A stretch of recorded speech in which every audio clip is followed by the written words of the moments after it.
Hello, my Lynn and Things family and friends. Welcome back to the channel, guys. So happy to see you. So today, you guys see, as you watch or look at the thumbnail, it is reading time again, y'all. We are going to conclude chapter 13 today of Miss Viola's book, Finding Me. Thank you to those of you who are enjoying these reading vlogs, who is enjoying this story. Reading is just something I have always loved to do. I love to read for enjoyment. Here and there, like, and I love biographies, and I love reading about those that have went before me and those that have just done great things that are inspiring to us. And so she definitely is an inspiration. And so thank you for those of you who are enjoying this. I know this isn't like one of my regular videos, because if you are here, of course you're probably here for a Dollar Tree thing, like a Dollar Tree haul or a walkthrough. I truly appreciate all the Lynn Loyals who watch all of the videos, no matter if it's a walkthrough, a reading, a haul video. You are here and you rock, and I am so grateful to have you.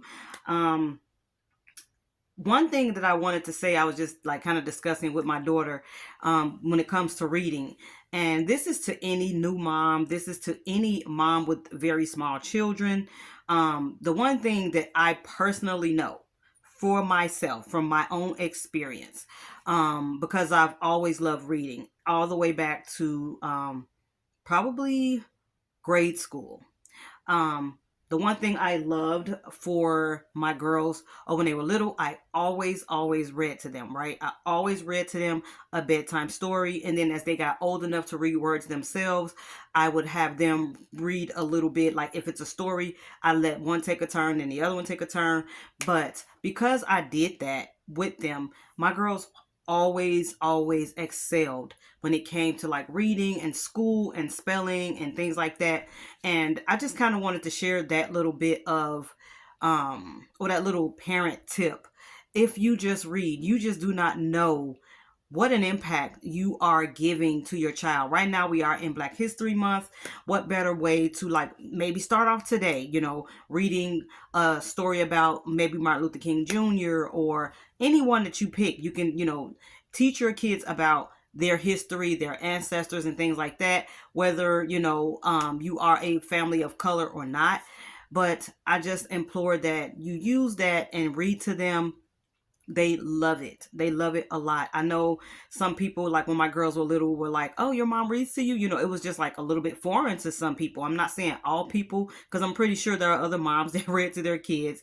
But just kind of where I was from, a lot of people were like, they were not reading to their girls or their kids, period. I have girls. But I have to say it is tried and true. Okay. My girls have definitely benefited from that, and they're grown now. Okay, they're 24 and 26.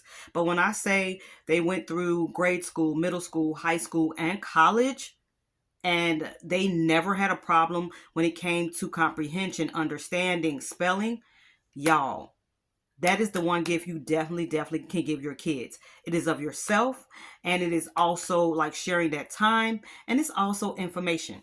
That's all I have to say about that. Like I say, I just was having that conversation with my daughter, and because I love reading and I was reading to them, now I'm going to be reading to you guys. But we're going to also be covering our winner. As I stated in the last reading in the beginning of chapter 13, I just wanted to bless you guys. I just wanted to bless someone here. So everyone who commented on the last video that I did, I just automatically entered you. It wasn't too many, but I automatically wrote everyone's name down. I will be pulling a name at the end of this video.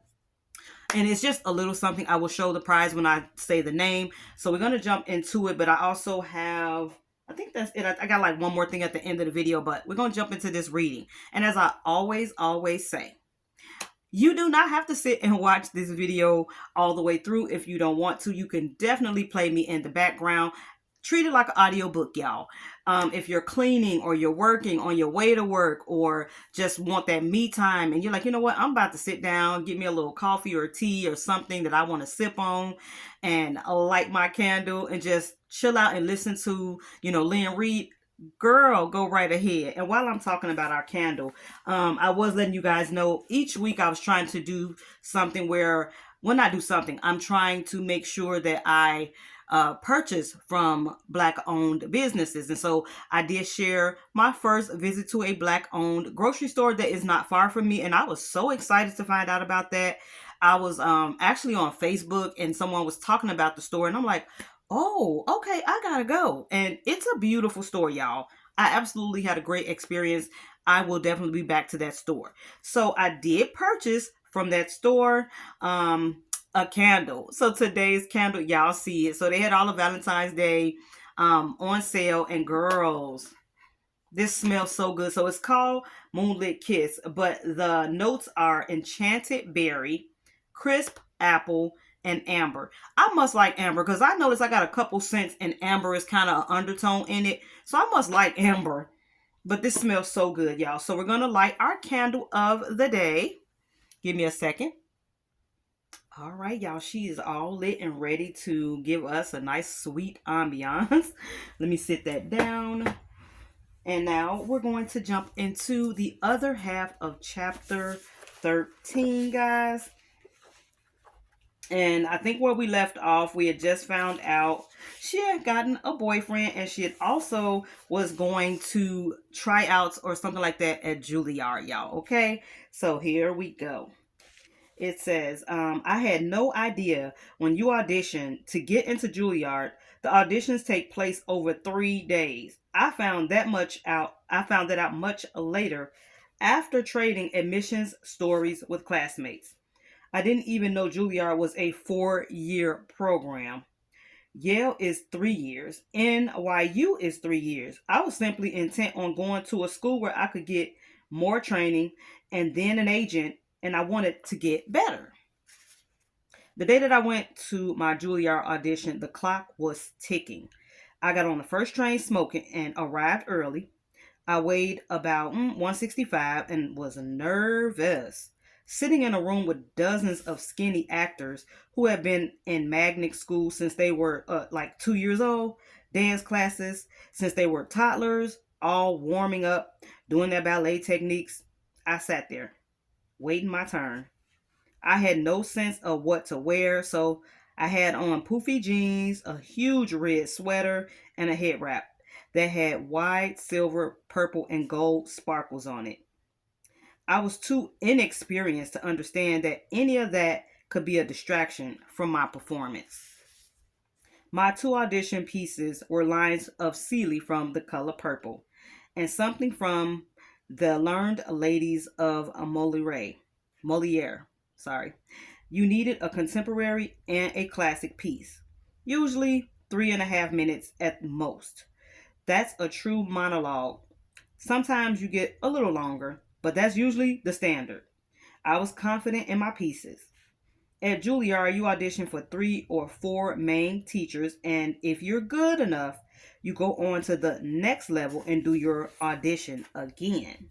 Then you go to the next level and you audition again until the entire faculty has seen you. Then there are interviews. Applicants, they stay in the hotels, allowing time for all of that. I only had 45 minutes and no idea how unorthodox that was. I did my monologues, then said thank you, and returned to the room filled with the actors who looked like they had been training for this moment since they were 2 years old. The atmosphere is staunch, auditorial hierarchy. The faculty are the boss and absolutely strict about classical training. You speak when you're spoken to. I put my hair rag back on and said, I just thought you should know. I got 45 minutes. I'm doing a play in Providence. My half-hour call is at 7:30. It's a 4.5 hour train ride. You have to tell me whether I'm in or out. Ooh, I cannot believe I said that. They looked shocked, as if I had pimp slapped somebody. But they said, okay, just stand by. I sat in that room, feeling all out of place. Everybody's doing their vocal training at the same time, screaming, yelling, yelping, doing their yoga moves, all that. I'm trying to sit quietly in the corner and look into the hallway as the teachers and the head of the school picked up their chairs. Later, I learned They carried their chairs into the biggest training room at Juilliard, room 103. And I kind of heard whispers, "What's going on? What is going on?" Then someone called me. The teachers had fast tracked me. Instead of waiting 3 days, I was asked to do my audition again for all the teachers and all the departments in one room. When they called me in, "Okay, Viola, in 5 minutes," I knew I had everybody's undivided attention in that room. I did my audition for all of them. They interviewed me. The head of the department, who, by the way, was an a-hole, great director, great interpreter of Shakespeare, but an a-hole nonetheless, Michael Langham, director of Stratford Festival in Canada for many years, has said, "There are things you got to work on, but we see your gift as an actor, your emotional wealth." "Thank you, thank you, thank you," I tell him. "Thank you," I said, looking back. I wanted to say, "Hurry up, y'all, hurry up, I gotta go." Because I have to get on that train. I gotta go. But I knew I had gotten in. So I ran for that train and I made it back on time. Back in Providence, David loved Danielle. He loved kids in general.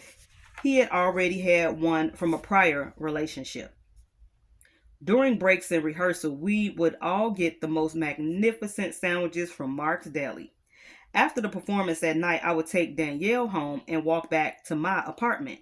Because Danielle was underage, she was 11, another actress would play the role of Zonia 4 performances a week. They would switch out.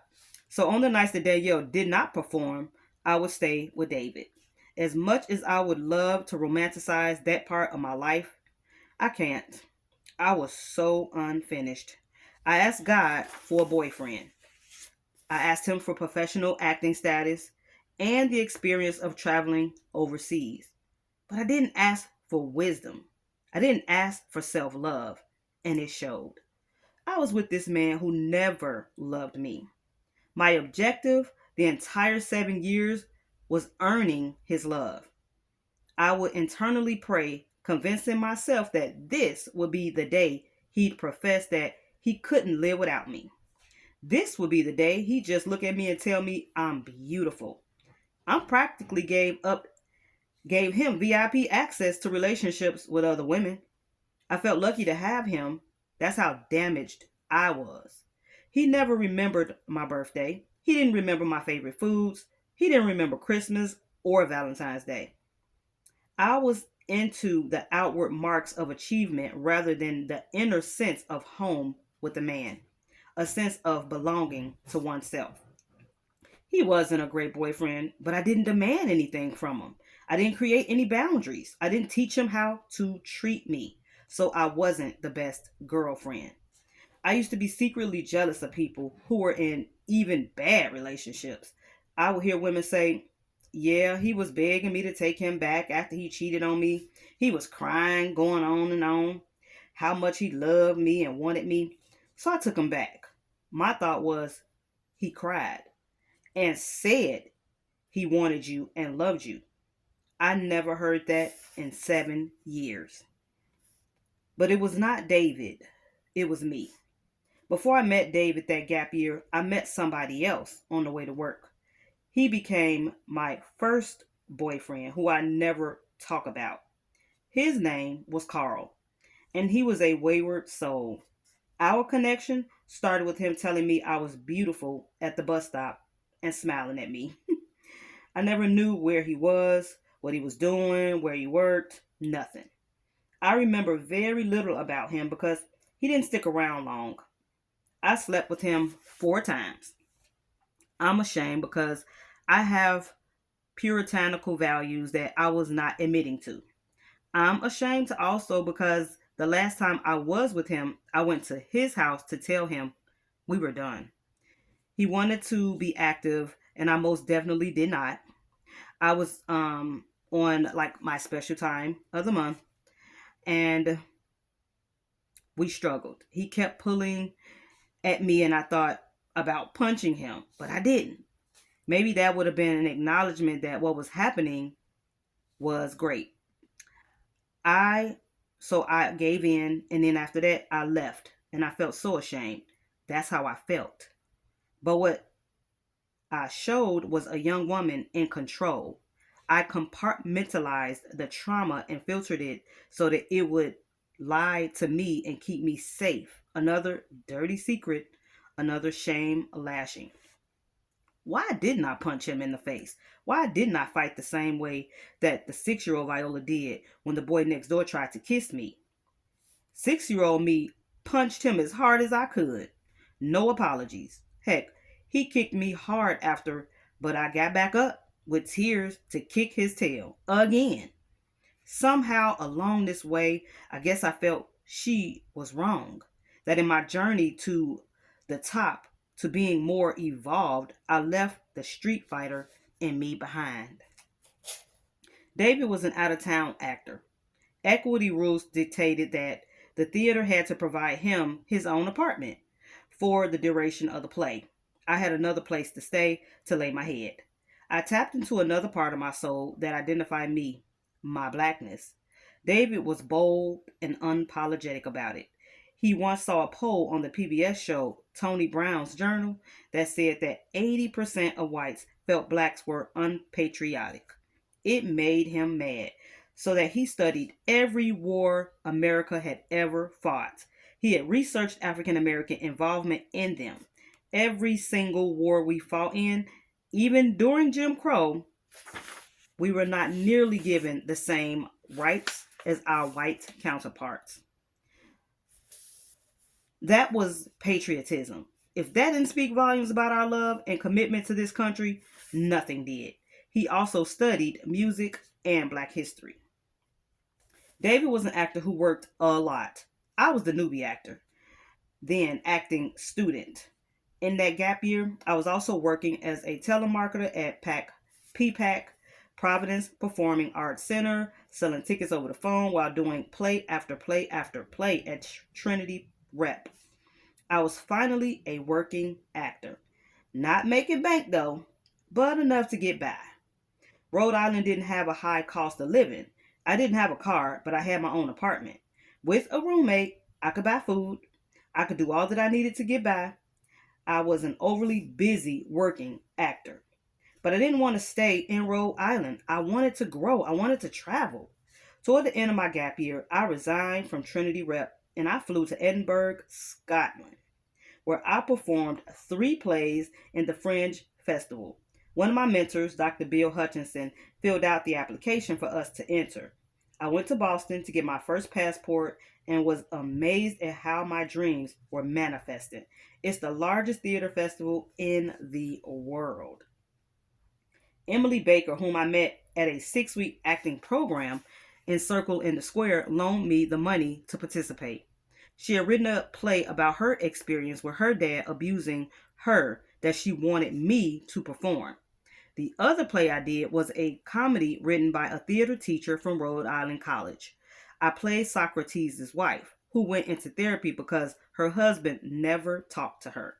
He would just think all the time. The third was a play by another RIC teacher and director. I played the snake in a reinterpretation of Adam and Eve. I flew British Airways and I stayed in an apartment on Sir Arthur Conan Doyle Drive in Edinburgh.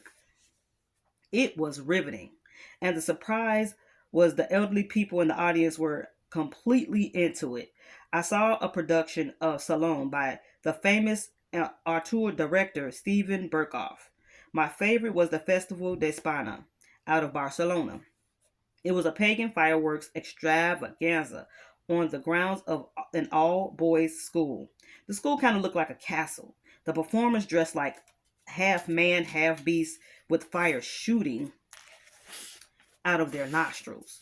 Some had beast costumes on, pretending to hang clothes made of fire on clotheslines made of fire. Enormous cymbals shot fireworks out of the sky that exploded into the most magnificent display. My friend Doug Cooney and I looked at each other with gaping mouths. Doug was an acting student at Rhode Island College and he played Socrates in one of those plays. I actually think we ran through the streets in laughter, exhilaration, and in awe at what we had just seen. It's just sheer supernatural power of artistry that is a life-giving, God-injecting drug. When you are in the presence of it, you just feel like you can fly.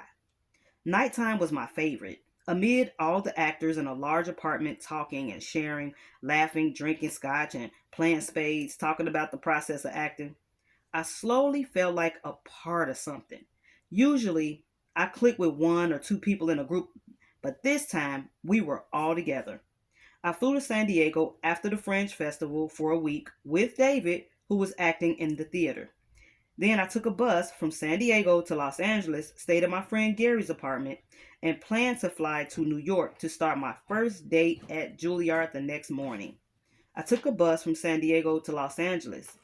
Halfway through the trip, the bus abruptly stopped, and police came in and removed 80% of people on the bus for not having proper identification. All right, you guys, sorry I had to stop for a second. So she says, I took a bus from San Diego to Los Angeles. Halfway through the trip, the bus abruptly had stopped, and 80% of the people on the bus, they were asked to get off because they didn't have proper identification. We got into LA and I saw my friend Gary waving frantically. Hey, Gary, get your bags, run. If I hadn't experienced it, I would call myself a liar. But a wave of displaced homeless people started enclosing around us and just grabbing. They were trying to grab my arm, my bags. Gary got into the car. I threw my bags in and jumped in almost at the same time the car was moving. Someone should have told me, Viola, you don't start your new life like that. Don't squeeze in the start of your new life. But I decided I'd fly into New York, dump my stuff off in Susan Lawson's apartment, which I had sublet sight unseen, and go to my orientation. I took a cab to the airport, and when I arrived at the building, I thought, oh, okay, the outside looks like crap, but it's Susan Lawson's apartment. So I lugged all my suitcases to the fourth floor walk up. When I opened the door, I stood in that doorway for 20 minutes. I kid you not. It was a traumatic experience, like having dissociative disorder. I dumped my stuff in the apartment, completely depressed, almost catatonic. I took the subway to Juilliard to start my orientation. I was about to go into the belly of the beast. Juilliard was about to rip my world apart. I would come face to face, not with God, but with me. Alrighty, guys, that is the rest of chapter 13. And wow, wow, wow. One, I love how she kind of took charge at Juilliard, like, hey, I understand that this is a 3-day process, right? But I don't have 3 days. I have 45 minutes. Y'all, the fact that all of the teachers and staff that were supposed to like go through all of these different seatings and different watchings of the people, I'm like, they all came together for her. Like, you have to believe in yourself. You have to trust in yourself. Sometimes we can doubt ourselves. Sometimes we think, oh, I can't do this or I can't do that. Yes, you can. You really do have to trust in yourself. And it doesn't sound like Viola had it all together. I'm not going to say she was 100% confident, but it's just so funny that she took charge in that moment, and like they could have easily put her out and said, well, goodbye, because the rules are the rules. But clearly they saw something in her, because they got all together in that one room and like just did like a speedy trial, y'all. And she got in. I absolutely love that. And I also love that she's like, look, God, I want to travel to a whole nother country. So she did that too. She had to borrow some money, yeah. But she went to Edinburgh. She went to Scotland, y'all, out of all places. And she got the chance to act there. Wow. When I say this book was just so good, and I'm reading it now for the second time, girl, it just gives me chills. Again, let me know in the comments, guys, what like grabbed your attention in this other half of this story. Is just continuing to unfold. We all know that she made it because she's a wonderful actress to this day. But girl, I'm just so riveted by that. That was just amazing. So now we're going to, excuse me, y'all. I'm going to show you guys the prize, because this is a reading with Lynn. I kind of wanted to give something that's like a book, of course. So one of the books, because this is also not just reading, but it's kind of like a biography. So we are reading about her life and, trials and good and bad things that she's going through. So one of the things I wanted to give away, I have found at the Happy Place, is a journal. If you've been watching me, you know I love, love, love my journals. So I found this journal by Maria Shriver, and it's called I've Been Thinking. And it's like inspirations, prayers, and reflections for your life. But there are pages in here on every I want to say every chapter or every week. So it starts off with 1 week. I want to say it's probably a year worth of weeks. I want to say, let me see what the last week says. But what I like about it is, I'm trying to get to it.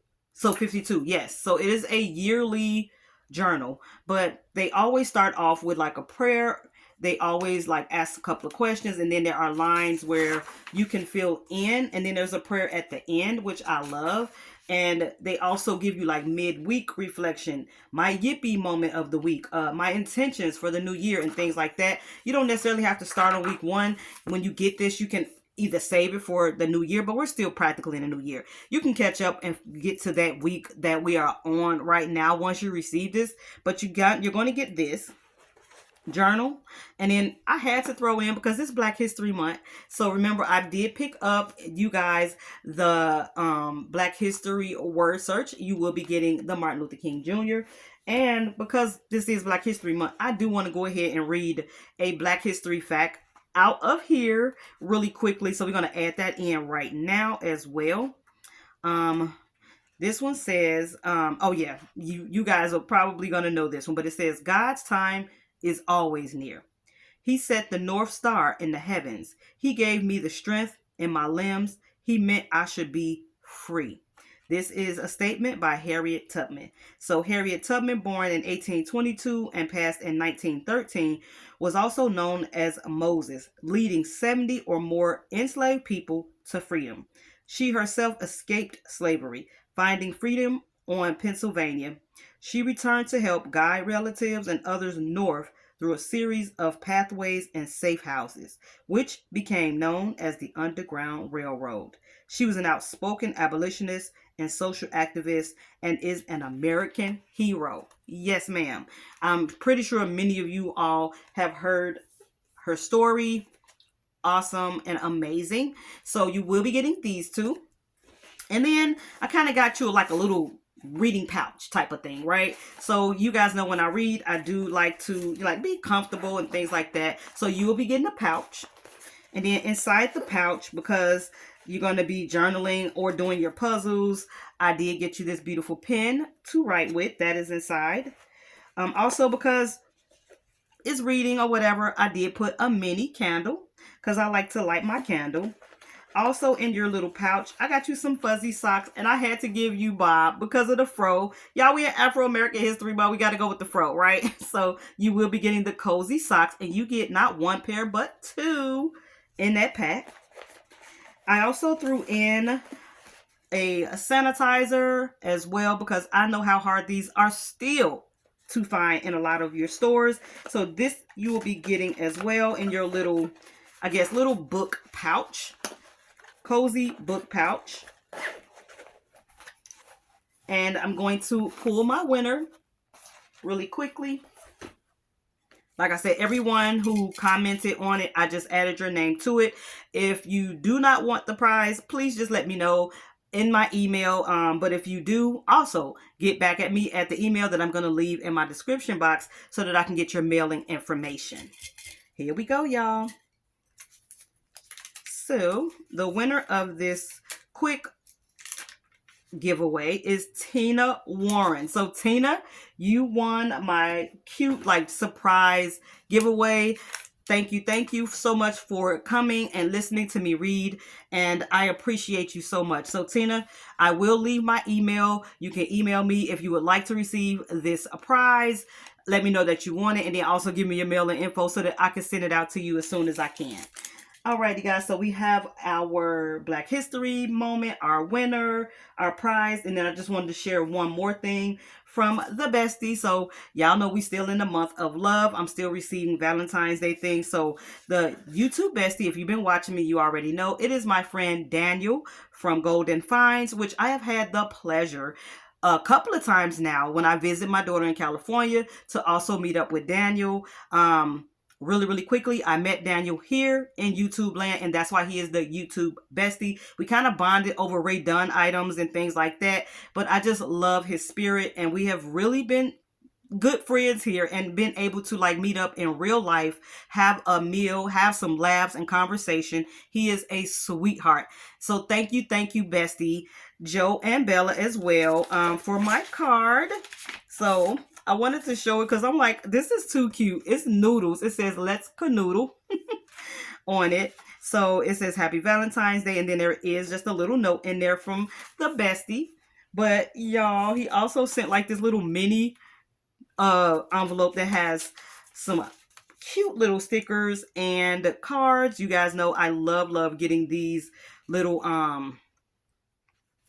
Valentine's cards like we used to, switch and share in school. So they're the princesses, which is kind of right on time now with like the Bath and Body Works thing. Yeah, I love it. So he sent Tangle, what is her, Rapunzel, and I want to say Snow White, but y'all already know my girl Princess Tiana. And then we got one with Tiana by herself. And I am loving on some Moana now too, y'all. So thank you, bestie. These are so adorable and cute. I did get your card, and I truly love all the love. I love all the cards.